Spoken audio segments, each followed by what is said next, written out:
Giraffe made this.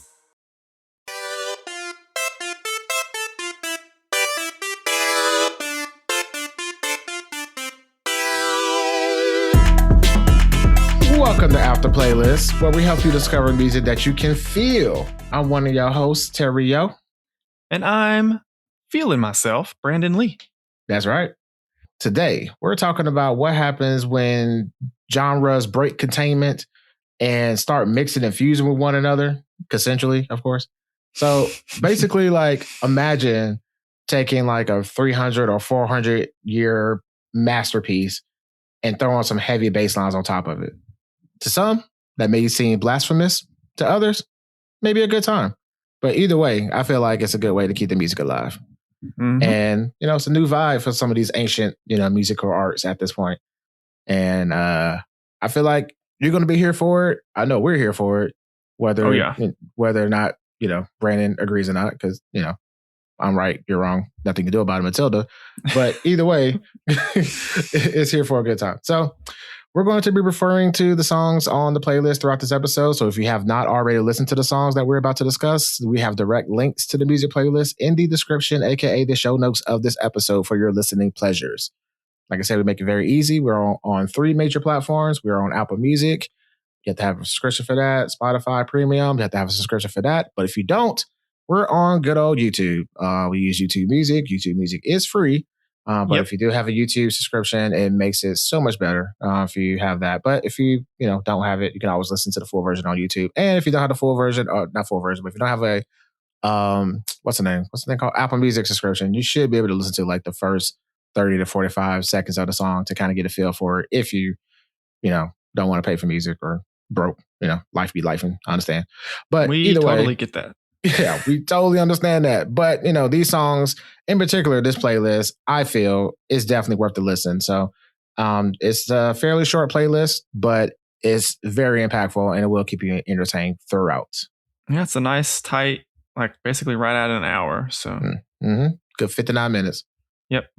And of course, before we dive into the episode, we do have our After Playlist disclaimers for you today. Number 1, as always, we respect everyone's opinion, regardless of how wrong and awful it may be.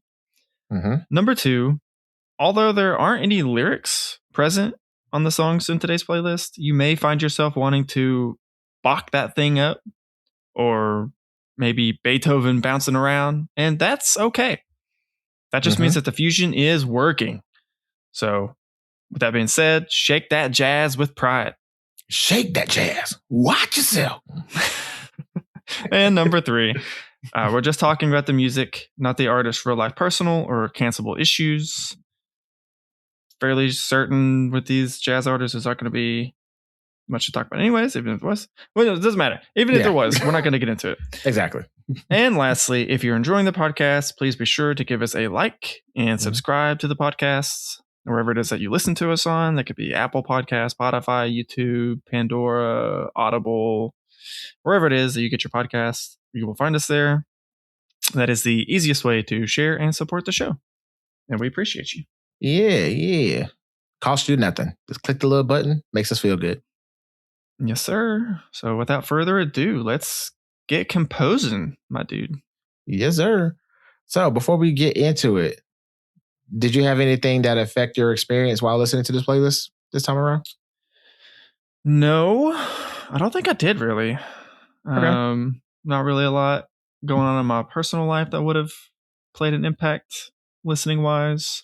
And I don't have, I don't know if this is kind of an answer to the question or not, but I don't really have much at all like jazz experience. The bulk of my classical kind of music experience does come from our previous playlist with Tim Fitzgerald.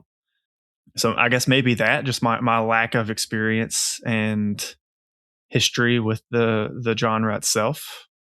Definitely let me kind of come in with like, I won't say I had no preconceived notions, but they were like, I definitely didn't have like very many biases or anything like that coming into this. So I definitely tried to just come in eyes or I guess ears wide open in this case. Just listening to this jazz fusion playlist, eyes wide open, not blinking for 59 minutes straight. What's happening over there? The music is so good. I can't blink. But yeah, I try to just take it as it is, and just form my opinion based on the music for what it is, and not coming in with anything, any ideas of how it was going to be or what it should be, I guess, rather. Okay, fair enough. So this playlist was something that we've always kind of had in the back of our mind, because again, the whole point of the podcast is for us to experience different forms of music, different forms of subcultures within music, and different types and all that good stuff, different genres, subgenres, etc., etc. And jazz has always been one of those that's kind of loomed in the background. Like there's always been elements of jazz throughout, especially prevalent in hip hop and some of these other songs. There's always like a saxophone solo here or there, and some kind of song, even like rock songs got a jazz solo, saxophone solo in there. So there's always elements of composition in jazz sprinkled throughout. But I don't think we've actually spent time with like kind of going deep into the jazz genre and the compositions and the composers and what it takes to be a jazz musician and all that good stuff. And we still aren't, because this is jazz fusion. So we're not going all the way into jazz. This is jazz fusion. So this is different. Yeah. I mean, we've definitely talked several times over the course of this podcast about, kind of like you said, like a lot of songs will have kind of jazziness parts and kind of flavors of it here and there added in different genres that we tend to appreciate. I feel like we've stated time and again. Yeah. But yeah, we've definitely not gone into the actual like full on deep dive into the more jazzy side of it. It's always just been kind of an additional piece to another song or track or whatever. So yeah, it was long overdue for sure. Yeah, absolutely. So go ahead and buckle your seats and sit back, get you some popcorn. Excuse me, let me get real country. Get you some popcorn. And we're about to dive into it. So let's start off with a very simple question. The playlist is designed, it's a two-part. It's somewhat of a shuffle mode, but not quite episode. But these two things kind of happen around the same time. This is when we were, we discussed doing a jazz playlist. I was like, okay, cool. I got a couple jazz songs that I've discovered fairly recently. So I was kind of, procuring some of those songs. And then Levi.Sect decided to just drop this album out of nowhere through my algorithm. And I was like, whoa, these two kind of go together, but I couldn't decide. So I was like, let's do both. And then wasn't even really thinking about it. I was just like, okay, so this is the jazz songs I have were already kind of, I was like, okay, it's kind of a jazz fusion vibe or whatever. Then I stumbled across Levi.Sect's album and I was like, okay, this is kind of dope. Oh, this is called Classified Fusion. Okay, this is like ordained. These two must be together. But let's start with the first half. We're going to talk about what is jazz fusion. If you were to have to explain jazz fusion based on your listening experience of the first 5 songs on this playlist, how would you describe them? There's no right or wrong answer. I'm just curious. How would you describe it?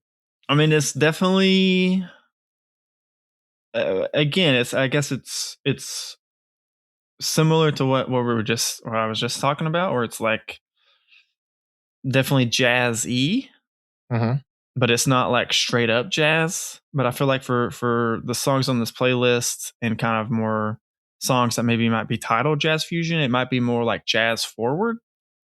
Like it's a fusion of different, you got some other sounds added in, give it some more, I don't want to say modern, because jazz is still relatively modern, but that is correct. You basically hit it. So basically jazz fusion is jazz plus other.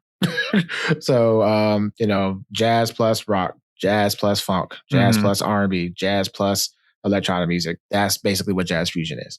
So, and basically what the main thing is, it keeps the improvisation.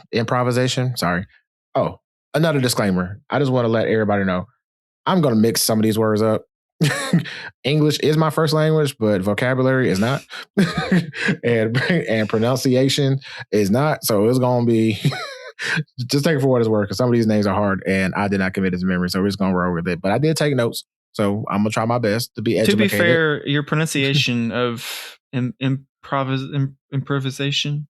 Mm-hmm. So even I'm stumbling on a little bit. I think both ways you said it are like acceptable. Like people know what you're saying. Oh, yeah. The problem is I stumbled on that word. I got some other scary words coming down the line. So that's why I wanted to try to give a preface. Like, go ahead and get in front of it. Go ahead and get in front of it. Like, look, before y'all hit in the comments and start roasting it, brother. Or tell me to my face, because that's what some of y'all do. Just, I know it's a character flaw, but we won't get through this because this is a great playlist and very educational. But yeah, so basically, so jazz fusion is basically jazz plus any other genre. Now, Levi.Sect album is called Classified Fusion, and his genre is what they like to call classical fusion. So there's classical fusion on this playlist as well as jazz fusion. They're very similar, but there's one critical thing that makes it different, and it really is like when I took the notes on it and I saw the difference between the two after doing my research, I was like, that is so simple and so profound that like I don't know why I was thinking it was going to be heavier than what it is. But yeah, jazz is basically jazz fusion is jazz genre plus, whatever else, and focuses on improvisation. Classical fusion, the whole point of that sound is taking those classical records and remixing it with new genres. That's mainly the difference. So like you're not remaking a Beethoven sonnet or whatever. You're playing it, but you're incorporating other things within that and remixing it and giving it a new vibe. Whereas jazz fusion is you're taking this whole other genre, throwing some jazz in that gumbo and making a whole nother thing with it. So I thought that was pretty cool as far as like trying to decide the difference between the two. Yeah, I mean the collection of singles before the Levi.Sect album, you definitely get like, I guess if you don't know, like maybe I'll talk about like my first listen through, I kind of didn't pick up on it, but on repeated listens, it definitely became more and more obvious that like the collection of singles definitely they retain that like kind of almost feels like it's like a live show in the sense of like it does have that improvisation, yes, and just the kind of randomness. Whereas the Levi.Sect album is much more composed sounding. Exactly. Like it's much more intentional. And once you key in on that, it's like you said, it is a pretty simple but significant difference, I feel like. Absolutely. So jazz fusion basically took off like in the mainstream, like around the 1960s and 1970s. Popular jazz artists like Miles Davis and who else I have listed here? Yeah, Miles Davis, Herbie Hancock, Heavy Weather, and Chick Corea, and Return to Forever. Like these artists kind of like were somewhat pioneers of that genre back in the day. But ultimately, the whole vibe of it, again, with jazz fusion is like, classic jazz. You had the swing era. You had like just the guitar rips and the bass lines and all that stuff. And it was all improv, but it was pretty much just kind of just that. But then when you start incorporating other things on top of that and still maintaining that live feel, it gives it a whole nother level, as well as making jazz feel timeless. So like, how you said earlier, how jazz is still relevant. Yeah, because it's evolving. It doesn't have like an expiration date because it keeps like, it's like that weird chromosome that like he's gobbling up everything that comes by or whatever it is, like that weird cell or virus, back of lack of better words. Either way, it's like the Terminator, where it's like no matter how much you try to get rid of jazz, it still just kind of just keeps coming back in new forms and just in you new heard entities. It here first, everyone. Jazz is a virus. I mean, it is. Technically, if you really think about it, we can't get rid of it. No matter how many like shots. It still keeps coming back. I got that jazz rash. I can't let it go. But yeah, so I just find it super technical, and it's very, very amazing, especially with these songs in particular. So I kind of want to dive deep into the deep dive of some of these songs, that the collection of singles, because I was going to go into like a deep dive of like jazz fusion, but then when I realized it's basically just jazz plus whatever other genre, I'm like, okay, well, that's kind of simple enough. There's no sense of really going into that. And unfortunately, we did reach out to multiple professional like jazz piano people or people who like actually do like play like for real music. But of course, everybody's busy with life and et cetera, et cetera. So couldn't get anybody else to pick that brain on it. And I reached out to, our chief composer, Mr. Tim Fisher, but he's been busy with other things. So shouts out to Tim. I'm quite sure when he gets around to listen to this playlist, he'll be very proud of us stepping beyond somewhat beyond the synthesizers and bass and 808s and stuff, and to kind of take a deeper look at the compositions. But that being said, I wanted to dive deep into the collection of songs that we have before Levi's album. Is there a favorite among those 5 that really tickled your ear during that process of listening this week? Yeah. It's actually the very first song, Early Summer, by Rio Fukui. Yes. That one, like, again, all of them kind of exhibit that, like I was saying, the improvisation and the kind of randomness, kind of live sound, but none of them do it as strongly as I feel Early Summer does. And that may be in part because it's like it's like 10 minutes long. It's like almost an 11-minute song, which definitely just allows time for that to kind of be front and center. Kind of blends in and out of different styles of like musical playing. There's parts where like several instruments will fade away and it's just like the percussions, and then you got instruments coming in and leaving, weaving into each other, and it just definitely embodies that more so, I feel like, than any of the other singles, that kind of sense of like every time that song would come on. And a lot of times we will talk about how like, oh, this song, I might have skipped this song, or for reasons XYZ. I didn't skip any of the songs in this album once on any of my listens. Nice. They're just always so enjoyable. But this song in particular just always gave me that feeling of like I was literally like at a small speakeasy pub somewhere and like a little, downstairs basement jazz club type deal. And I was just like, I was front and center for a jazz band kind of playing. That is... Dude, you have no idea how accurate you are when it comes to describing this song. So buckle in, y'all. So this is the song that I think my coworker had recommended this artist to me out of nowhere. And I was like, oh, that's kind of cool. And I listened to the song and I kind of fell into a rabbit hole for a moment. I was like, this is definitely unique. So this song came out in 1976. On the playlist is the remastered version from 2025 or 2020 something, whatever. Yeah, so, 2025. Yeah, so I wanted to get the best quality version available because it's such a good composition. Unfortunately, Rio Fukui, he passed like 10 years ago. But right as he passed is when this song became popular. So again, the song again was recorded back in 1976, but thanks to the YouTube algorithm kind of serving up like the lo-fi era and all that kind of different things, for decades, this song was basically considered a hidden gem and known only by Japanese jazz collectors, as well as those people that frequent like the local jazz spots and lounges and such in Japan. And he didn't even he got it's so much lore. So, cause he was like 50 years old when he passed. This song didn't it became global, and he wasn't even in like any major city. So he wasn't like performing in like New York or Tokyo. He was in Sapporo, Japan, like a little small village, like way at it in the cut. So that's just like how popular like this song like kind of just took off, and everybody kind of was like keeping it to themselves, and then it kind of just broke containment, through the digital age and such. Now, prepare to have your brain broken. Okay. He did not touch a piano until he was 22 years old. Damn. He started teaching himself. 6 years after he started teaching himself, he recorded this song in this album. Yeah, that's kind of crazy. That's 6 years worth of experience. Him playing the piano and like pulverizing those keys. The band is 3 of them. So so Rio is the guy that's playing the piano primarily.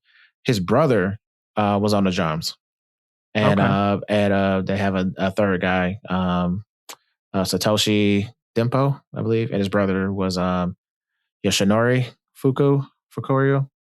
So it was just the three of them. So the song is called Early Summer, and just like how you broke it down, how it kind of bobs and weaves, it's like the song is kind of, it's structured in a way, it's kind of like a passage of time, so to speak. So the first half is kind of like the fake out, where it's kind of like, okay, this is standard jazz record or whatever. And then they drop. And then the trio just like kicks in and start going high velocity, start going hard with the beat. And like, that's the heat. Yeah, it's around like 4.5 minutes in, I think. Could be a little off on that, but somewhere around there in the song, it just like really starts to pop off. Yeah, it started picking up. Like, okay, all right, we moving now, we moving. And then they just said, fuck the piano. We're just gonna kick that to the side and just full on percussion, relentless drum solo. He was like, go ahead, bro, you got it. And that's the whole vibe of the song, is just like the progression of heat, early summer. You know how it always starts off cool and then just got hot, you know. And that's the vibe of this song, and that's part of the reason why it became such a like a earwormy kind of vibe. And that's what really got me initially, because I was just like, I'm listening to it, I'm like, okay, jazz is fine. Then started getting progressively faster with the tempo. I was like, okay. And then when that drum solo kicked in, I was like, oh, okay. And then they piled it back on again, and he kept on going with the percussion. I was like, oh, damn, they going in.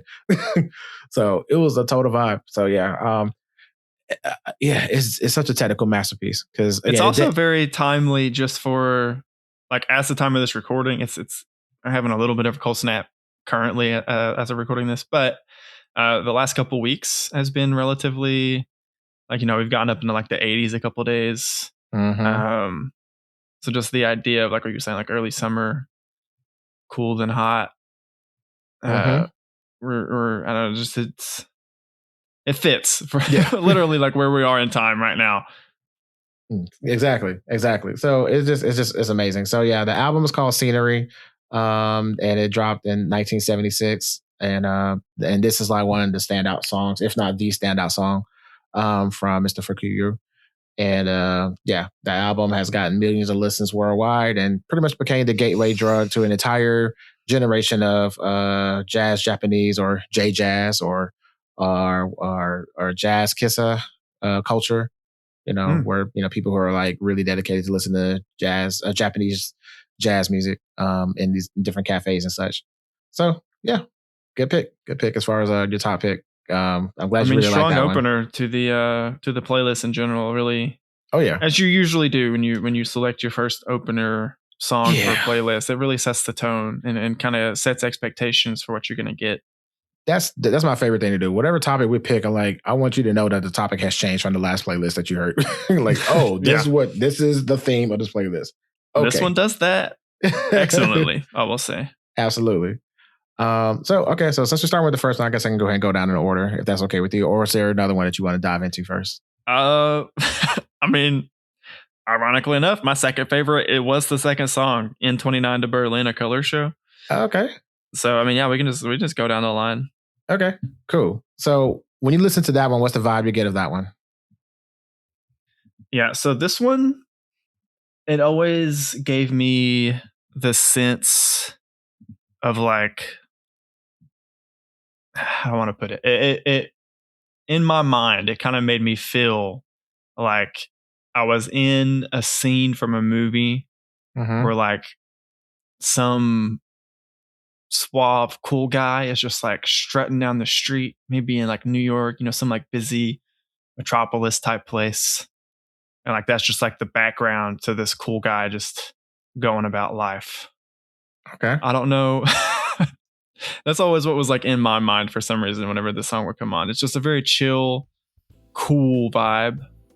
Okay. There's no right or wrong answers. But the answer that they gave, as far as their initial vibe set for the song is basically, okay, so I haven't listened to the full album. The Colors to the Dance Nobody's Watching. That's the name of the album. I listened to the full album. So the Ezra Collective is how many members? 1, 2, 3, 4. It's like 5 members. They got a drum player, bass, keys, trumpet, and a saxophone player. The vibe for this song is basically like if you ever sat on the night bus at 3 a.m., you're riding the bus at night, heading home after being in the club all night, this song is that transition record. It's more like you're riding the bus home, you're watching the city lights blur, in your eyes, it just, still ringing from the club and everything. And this is like that moment of just transitioning. So, because it still has that upbeatness to it, but it's like kind of chilling out a little bit, and then it kind of like halfway through the song, it really just like slows down a little bit. So that's the vibe that they intended for the song. Okay. So you had the Metropolis part, and you got the cool suave dude, because again, if you leave the club, you you feel a little something, you did your thing, you left your mark on the club that night, right? Yeah, only you and maybe one other person knows that, but you left your mark, up in there. So that's the vibe of the song in particular. So of course, in typical Terrio fashion, this is a UK thing, of course. So the N9 is actually like it's the actual D night bus in London that runs from Trafalgar Square to Enfield, and then the Berlin part is they tagged that on there because they actually had a performance at the Cover Studio, which is based in Berlin. So it's like, that venue is actually like a literal bridge between London and the global stage. So it's kind of like so basically they basically tied that feeling of riding the bus heading into Berlin, and during that transition is like what this song is supposed to kind of make you feel like you're leaving the club, heading home or heading to the next thing. So I definitely see that. Now that you say it, I'm like, that makes perfect sense. Yes. So, but as far as the accolades, definitely, I'm sorry, Alabama Tourette's is strong today. So, as part of the accolades of this group, this song and this album was like their first major project after becoming the first jazz act to ever win the Mercury Prize in London. So, so these guys like are breaking records and doing their thing, and it's like been like, I don't know. It's crazy. Like they actually described this record and this album as like they wanted to prove themselves as like jazz musicians. So they wanted to destroy the imposter syndrome that they had because they won that award and everything. So they were just like, we really got to we earned it. But you know how it is sometimes, like when you work hard for something and you kind of earn it, but it's also like, I feel like I could have done harder or done more. I think that's kind of the vibe with this. So that's why they went extra hard on this album, and in particular on this song, because they kind of described it. I think the album that this is from is like in a 2-part situation, like Act 1 and Act 2, and like this song serves as the transition from the upbeat part of it more into like the calm down portion of the album. And when I came across this through however I came across it, I was like, I just like the vibe of it, because again, I didn't know the whole train bus thing or whatever, but I definitely felt that vibe of like just watching like an anime character just like on a bus looking out the window, heading somewhere, and the mountains in the background and the cityscape, and you're heading out into like the village in the woods or whatever. Like it just felt like that whole situation. So I mean, to me, it felt that way. And then when I discovered that literally was that, I was like, yes, I felt it. The music told me what to think. So that's pretty cool. But yeah, but it is a collective of 5 people. So it's like Fema, Coluccio, TJ, Coluccio. So I'm assuming they're siblings or other. Joe Armin Jones on keys, Ife. I'm not even gonna try to pronounce the last name, and then James Mollison on sax. So 6 of them doing their thing on that one. Cool. N29, I keep wanting to say N2. N29 to Berlin, that was actually released in 2024. So I believe the remainder of these songs are all like within 2 years from the time of recording today. Just to show you how prevalent jazz fusion still is. From way back when Rio was doing it back in 1976. And then here we are 2023, 24, 25, 26. And these records are still going just as hard, as Rio did. But yeah. But okay, jumping back into Greg. In the Sky expansion 2023. What are your thoughts on that one? Okay, I gotta be honest. The next 3 singles kind of blend together for me a little bit. That's fair. Yeah, and to be fair, they're also shorter. So all the other, it kind of got progressively shorter. And then it also, like, once it is a pretty heavy like demarcation once Levi.Sect comes in. Like that's a pretty noticeable shift. And so like I think it would like really kind of snap my focus more heavily back to like key in on what was musically happening whenever he would come in. So yeah, I mean I definitely, they're like, I feel like jazz in general really lends itself, maybe just because I'm such a lyric person and they don't really have lyrics, but it tends for me to lend itself really well to being like kind of background music. That's fair. That's fair. So a lot of my listening to this playlist was while I was cleaning around the house, or just like I will say I did do it a lot, but it's not the best playlist to put on the way to work early in the morning when you're like half asleep still. Because it would almost chill me out too much at points. I'm like, I don't know, I need to wake up. So that was another disclaimer I forgot to put in there in the beginning. Bro, the other day I was running errands, and of course I'm listening to the playlist on repeat, and I got through Levi.Sect part, and I was like, okay, let me bring it back around to the beginning. And then, I'm listening to Rio, drums popping off, the aggressiveness. Okay, cool, it's cool. Then around this part where Greg, comes in, bro, I think I fell asleep at a red light one time. I mean, and it wasn't like it was bad. It's just, again, the vibe was like very soothing to me. It is a very soothing vibe. Like I feel like these three songs, there's moments definitely that I recall the moments, but I don't recall like where, like which song or like where they happen between these three songs, because again they all kind of blend together a little bit for me. But yeah, in general, definitely the vibe is like much smoother and kind of chill. Yes. I feel like it's a good way to put it. That is the perfect way. So Greg's Spero, sorry, I keep saying Shapiro, Lord have mercy. That's not who I really want to talk about right now. But yeah, Greg Spero, this song called In the Sky Expansion was released back in 2023. This guy has an interesting past. So he actually worked with Halsey. He was like the keyboardist and musical director for Halsey. And then kind of started doing his own thing on the side, doing a little jazz stuff. So he has that pop mindset as far as like the polish that comes with pop music and the punchiness of it. Because sometimes jazz, because it's such a free-spirited thing, it's like sometimes you want the sound to be crunchy, intentional. You don't need everything to pop and be like as crisp. But when you listen to this record, it's so mixed and mastered that you can hear the punches of each note and each sound and the effects and the reverbs. Everything has this intentionality with it, from a mathematical jazz fusion mindset. Also find it very interesting that so he does these things called it's like an experiment or kind of like a collective situation, to where he'll put out an album, but the vibe of the songs that they do is basically get all these talented musicians, many of them who've never like played together at all, and just kind of just go in the studio and just make a record. Let's just go. So like, okay, you good on clarinet, you good on French horn, you good on drums, you good on keys. I'm gonna press record. Let's make whatever happens. So that's the kind of vibe of these experimental projects that he did. So this album, the song from this album was called the Chicago Experiment Revisited, which came out in 2023. This is the follow-up to the other one, the original Chicago Experiment in 2022. On the follow-up, I think he just did pretty much his own stuff.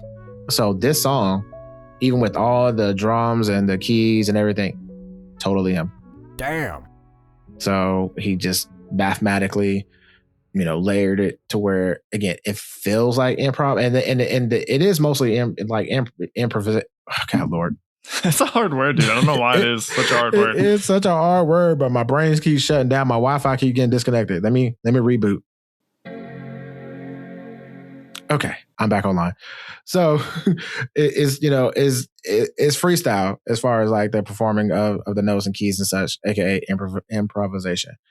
But he did it himself. As far as like, obviously he probably had an engineer with him, but as far as like the keys and stuff, it's all him. And when listening to it with headphones on, specifically, if you get like the lossless audio quality, if you can get that with some good headphones, it's a treat, because you're hearing like all kinds of stuff. He has like key synthesizers and real time effects and the layering and stuff. And it's like, oh, okay, I see where you threw that in there to kind of fill in that air. So it feels like there's a lot of chaos, but there's actually harmony within the chaos. So I found that pretty fascinating. That's one thing I will say. Like, even though that definitely like kind of chilled me out, and it all blends together.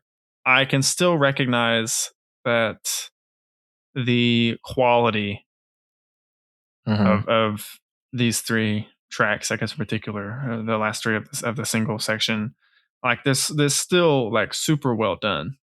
Yes, absolutely. So, and shout out America. We can take whatever we can get right now. So, Greg Spero, he's an American composer. So I was like, okay, look at me. I got some homeland ears. And then I slide over to Bolden, and which is the next song. And I'm here. Mauricesax. Mauricesax. That dropped in 2025. That album is called Would Appear to Be Jazz. So Bolden is a duo. So it's two artists from the UK. Of course. Yeah, of course.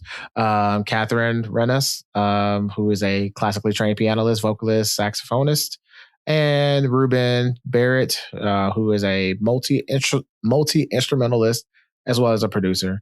And they're named their group Bolden after Charles Buddy Bolden, who was a legendary New Orleans artist who's been credited as the inventor of jazz. So they chose their name after him.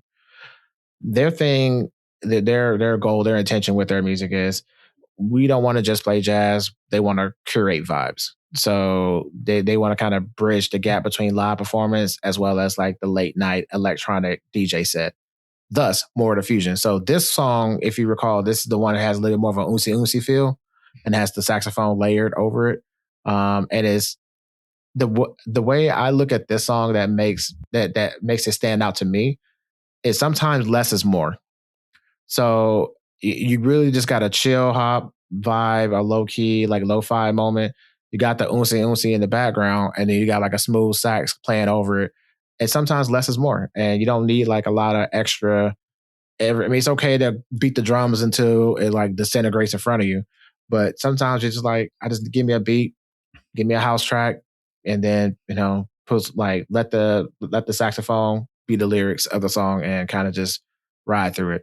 Yeah, and the saxophone definitely, for me personally, does do a lot of the lifting in this song. Yeah, as it should. Like that was the point, and that's where it got Mauricesax to do his thing. It was like, okay, here's the backing track, you go do you, and like all his thing was like just improvise. It gave the song the more of a human feel, because if you didn't have the saxophone in there, it just would have been just like cookie cutter, paint by numbers, chill vibe, whatever. But that saxophone that Maurice played through there, it gave it that soul, that human vibe, that improv, that jazz part of it. Again, there's a reason that whenever I talk about saxophones, I tend to call them sexophones, because it just adds. It does. It adds a sexy layer to the music that you otherwise would not have at all. Absolutely. And then the last one before we get to Levi, we want to talk about Paull. So, not to be affiliated with the Paull brothers, it's a different Paull. This Paull actually migrated from New Zealand to Berlin. So still a UK situation. And it's it's just the classic, I have a side hustle of, I can do these traditional events and stuff, and do these kind of elite playing festivals, but also have like a secret side hustle online, with the lo-fi music and stuff. So he kind of took off, and the song Static, which came out in 2023, it's a nice little short 2-minute, chill hop situation. Very chill. The most chill, I don't know, potentially at least the most chill song on the entire playlist. I agree. Yeah. And like, again, it's like a little 2-minute track that has like 3 million streams, worldwide so far. But yeah, I just found it very interesting because, again, like his intention, because like he's a classically trained composer. Like he's not just a beat maker. So he actually like went to school and got a degree in jazz piano performance. And then was like, okay, I really want to get into that Berlin sound, in London and all that. Not in London, in Europe. And he left New Zealand, went over there and started collaborating. And then was like, you know what? I want to mix some of that neo classical sound with the underground hip hop and just kind of mix all that stuff together. Thus, fusing. that sound and everything into it. So I just thought it was like a good blend of like, okay, so you got the chill hop, you got the classic, the hard hitting jazz from Rio, you got the wild like solo improv stuff from Greg, and you got the unsi from Bolden. I was like, I like jazz, but like this is the kind of jazz that I like. I don't necessarily need to hear like the old school jazz because I feel like the essence of that is still within this. Yeah, within that 100%. So and it's also just with our own personal musical sensibilities. Like specifically you and me, right? With our love of like music gumbo, and I guess more so you, but still both of us to a large degree, our love of like kind of EDM in general. Having the fusion kind of keep jazz alive is pretty cool.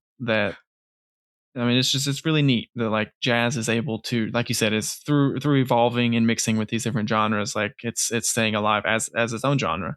Yeah, absolutely. And to me, jazz overall, and the concept of jazz and performing jazz and just incorporating jazz into so many different genres, it's just it can never die because you literally can put it in anything. Like, I mean, I'm quite sure exactly, and that's like a key part of like what makes it so good, right? Is it does go well with literally everything. Like it's like it's the it's like when you're like cooking, sriracha. Like a word. No, I mean it's okay. Yes, but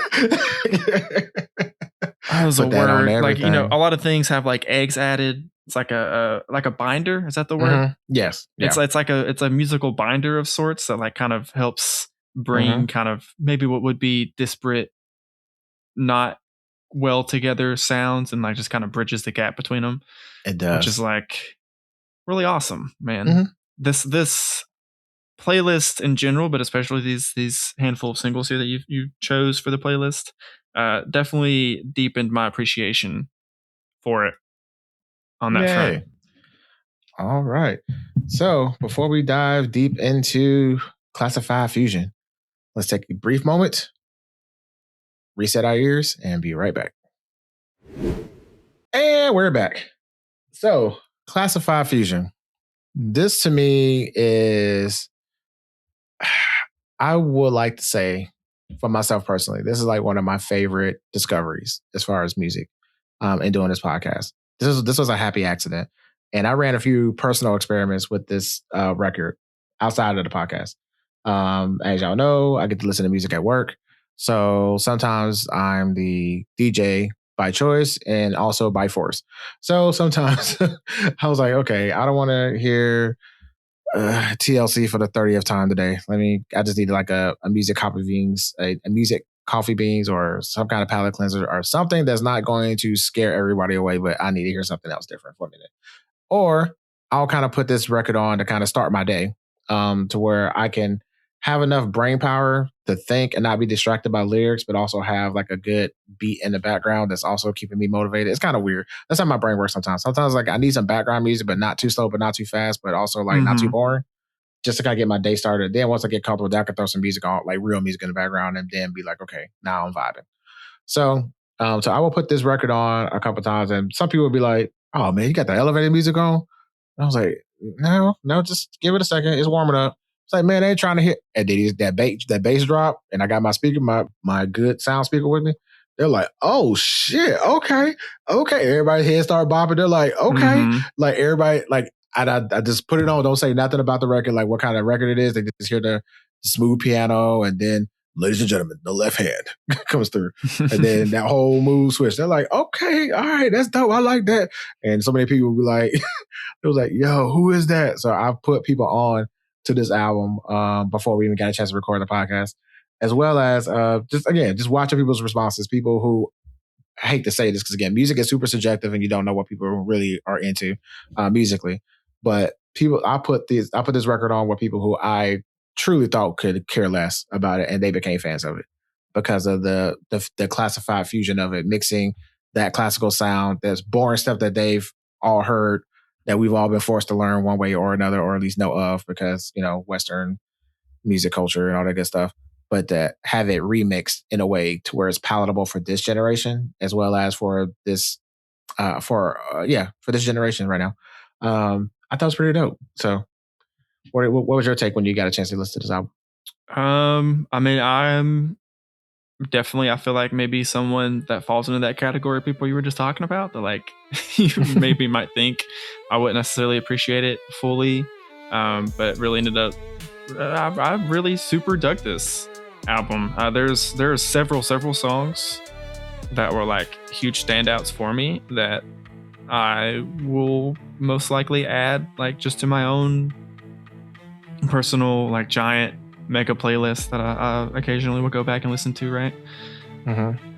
It's you kind of touched on everything already that I feel about it, like the the kind of fake out of where like at first, like my first listen through, I was like, okay, what? Because I didn't really know what classified fusion was or like what it was going to be. I just saw you had an album about this thing, and I was thinking like at first it was going to be more jazzy, and it wasn't really super jazzy at first. I was like, okay, what am I listening to right now? But then like, you know, the bass drops come in and you start actually seeing or hearing the fusion aspects, and especially when it's like kind of a noticeable classical song, like his version of from Elise instead of for Elise was one standout for me. Also the apocalypse at the end, like those are two kind of highlights that I kind of like recognized the original track that was like, you know, being used to fuse, and it just really wowed me a little bit of like, oh, okay, wow, he's really fusing, like he's like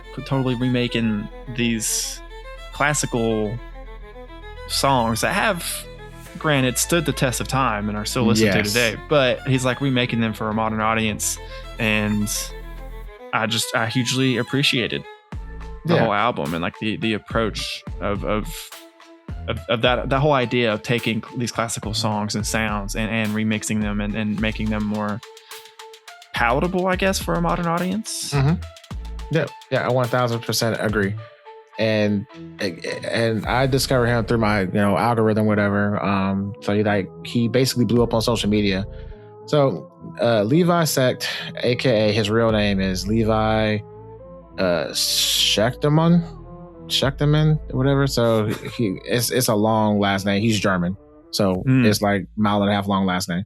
Born in 1999. He, you know, was classically trained, and he went to like some prestigious like school and all this stuff. So this guy knows the shit. Like he studied piano with Anna Veniskala somewhere out there in the Hamburg University of Music and Theater. Excuse me, Hamburg University of Music and Theater. Lend me your ears. All of that good stuff. So I'm just gonna really break your head over with all of this, because I got, you know, this man is like, what, at the time of recording, 27 years old, blew up on social media, TikTok and such. You know, just walk up to like a random piano and kind of do like a whole flash mob situation and like just start turning everybody up with the trap classical music and all that good stuff with the trap drums. This album produced entirely by himself. Damn. He did the trap part, did the classical part. That's impressive. Did the Afrobeat song, like there's a whole, like it's a song that he he mixed like the Jersey sound with Mozart with the I think it's like Wolfgang Jersey gang. Yeah, Wolf Jersey gang. gang. So I was like, and I heard that I was like, okay. I was like, why am I bouncing right now? Like not even trying to bounce. I'm like, I'm getting crunked the doggone Mozart. What the heck? There was a lot of moments like that throughout this album, to be fair. Yes. It was so dope. And like even the chill parts was like cool. Like I was like, okay, like the little transition parts, like the Tango 2K. Like that went in. That's another favorite of mine. Yes, it went so hard. Yeah, it just, I mean, it's like it just really just warmed my heart. Just like, because again, like for me growing up, I did take piano lessons early on. I didn't get too far with it because I got bored. I got bored playing dead old white people stuff because I was just like, this is not fun for me. Like I want to play something else. Like I don't care about these notes in this order. I rather, like for me, when I was taking piano lessons, like anytime I messed up, I got excited because I was like, oh, that sounds different. So then I'll kind of I will switch from trying to be a classically trained pianist to producer. I was like, oh, I messed up on that. But if I play that note again and then add this to it, then add that to it, I made a whole nother thing. And I'm just like, ooh, if I record on a keyboard and then do that loop, and back when MIDI was a thing with the floppy disk, because I'm old, I was like, yes. And I had a good ass time with that. And then came time to piano lessons. I was like, oh, I was supposed to learn something.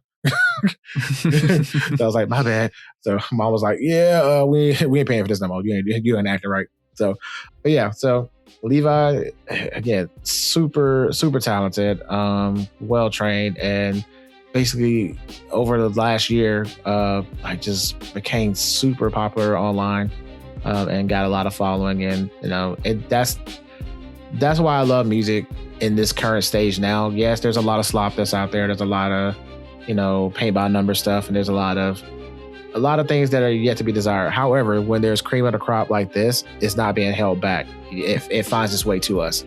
And I love that, artists now can just, put their stuff out there, and good music will rise to the top ultimately.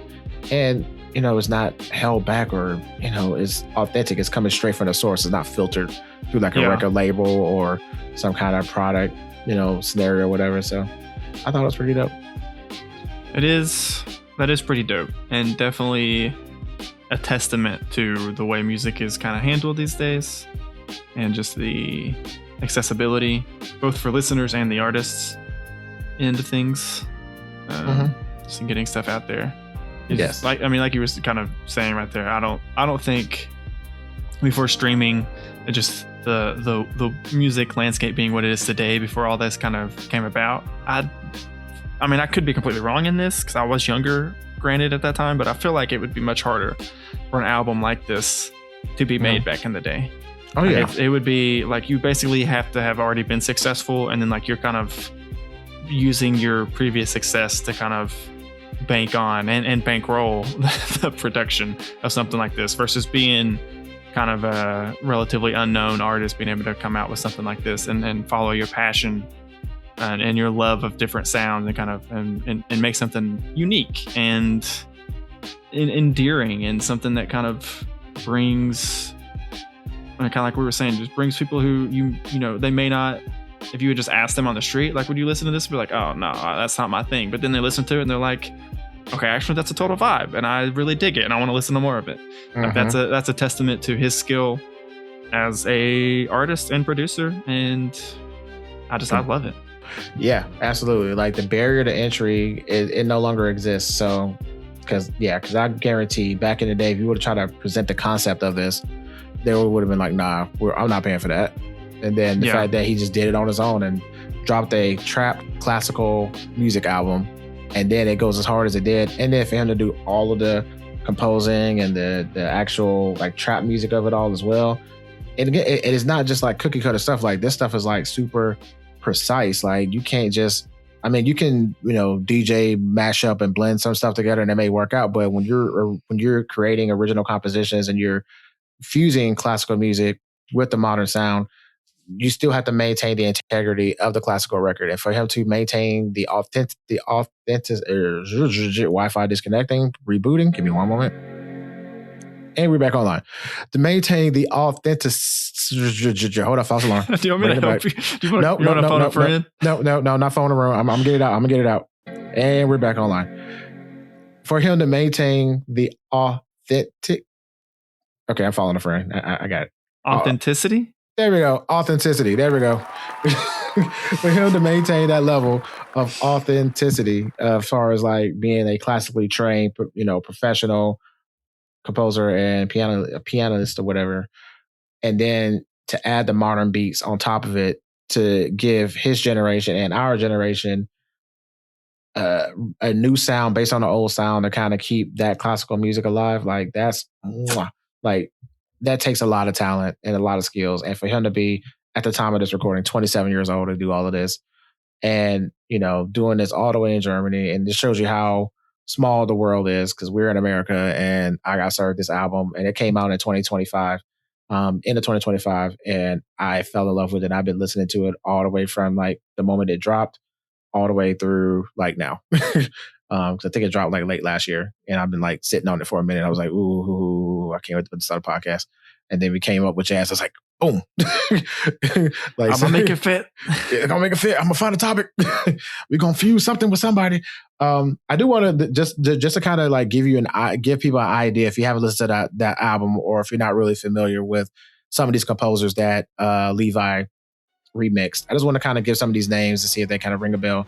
Prepare for me to butcher all of these names, but then I'm trying my best, y'all. But these names is wild, and my real name is crazy. So I'll do my best.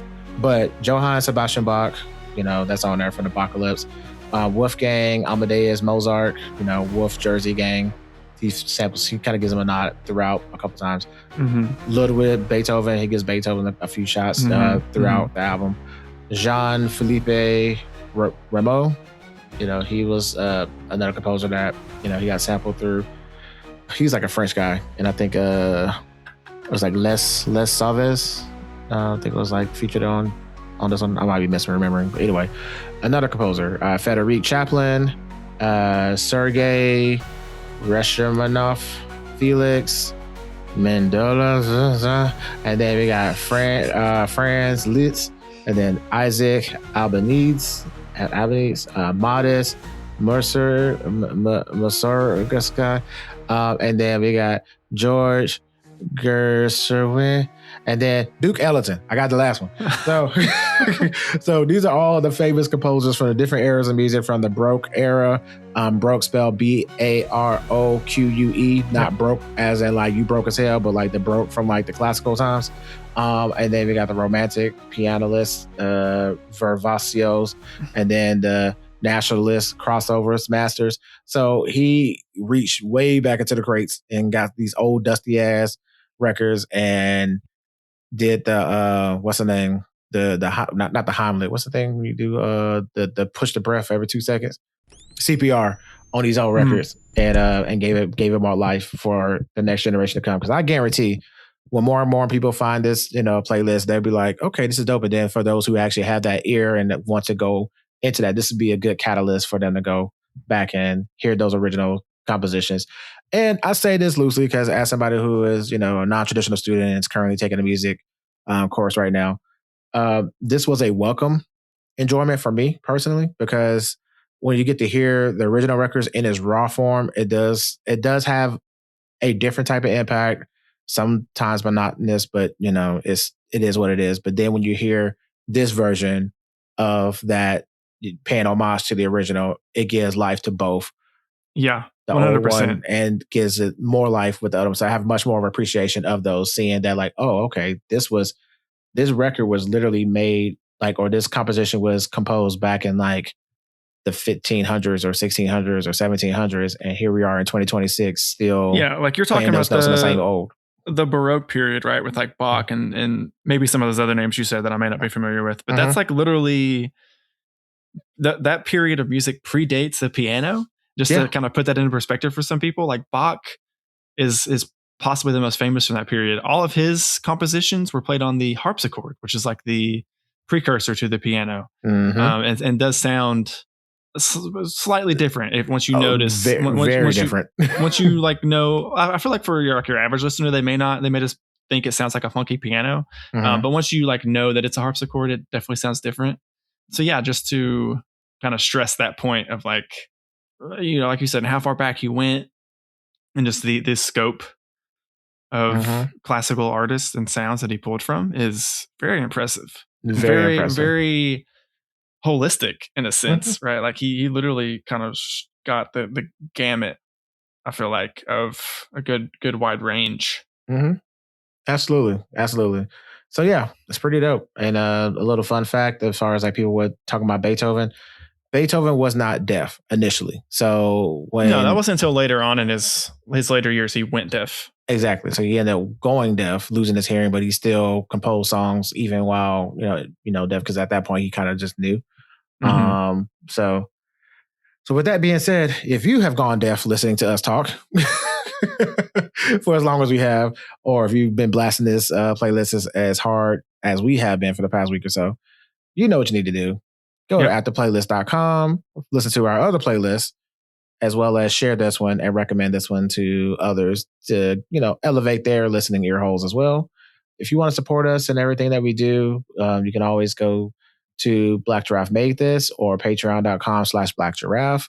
Throw us a little bone there. Again, just like how Levi and Greg Spero did this on their own, Brandon and I are doing this on our own. So whatever you want to do to help us out, that would be great. And, just either way, like monetarily, great. Like, share, subscribe, great. Either way, support the show.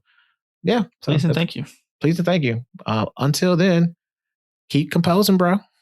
Keep composing and listening and playing and hearing and all the things. Say what now? Huh?